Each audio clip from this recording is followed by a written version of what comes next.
Nasawi ang pasahero ng isang tricycle na nabagsakan ng isang natumbang poste sa Antipolo City. Sugatan naman ang driver nito. Kaninang umaga pa napansin ng ilang residente ang poste na nakatagilid at may bitak pa.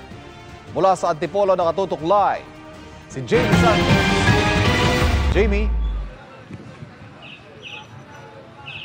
Ivan, Pia, patay ang pasahero ng isang tricycle dito sa Antipolo City at sugatan naman ang driver nito nang mabagsakan ng poste kanina.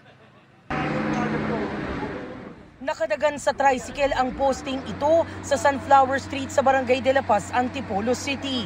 Hindi nakalabas at naipit sa loob ng tricycle ang pasahero nitong babaeng street sweeper. Inabot ng halos 1 oras ang Antipolo Rescue Team para makalapit sa tricycle dahil may kuryente pa. Nung nakalapit kami, ma'am, ipit po yung pasyente. Sa kanya po kasi talaga, ma'am, bumagsak yung poste. Negative na po talaga yung pasyente upon arrival namin. Matindi ang tama sa ulo ng biktima. Nakatalon pero nagkasugat sa ulo ang driver nito. Agad siyang naitakbo ng mga residente sa malapit na ospital. Maluhaluhang ikinuwento sa amin ng isang ginang ang nasaksihan niyang disgrasya sa tapat ng kanyang tindahan. Unti-unti siya gumaganyan. Tapos ako, sabi ko, nagsisisigaw ako, mabagsak ng yung poste. Yung pasahero talagang nadali. Oo, silingan. Hindi na nakalabas kasi nadaganan siya ng kawawa nga. Kwento ng isa pang residente, alas 7 ng umaga nang mapansin nilang may bitak ang poste. At may naririnig pa raw silang tunog habang unti-unti nilang tumatagilid.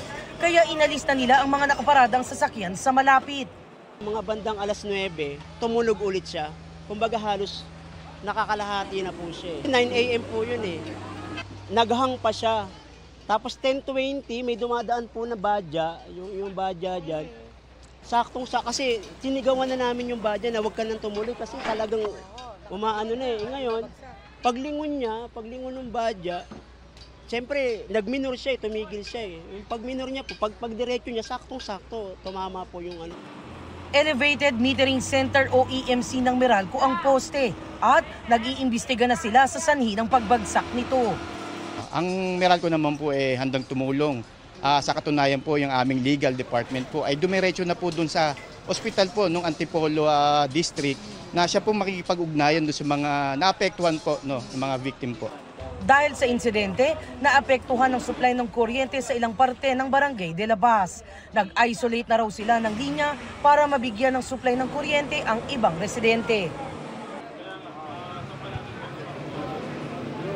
Pia, Ivan, puspusan na ang pagkukumpuni dito sa lugar para mapalitan ng poste at mabalik ang supply ng kuryente sa lugar sa lalong madaling panahon. At yan ang latest mula rito sa Antipolo. Balik sa inyo, Pia, Ivan.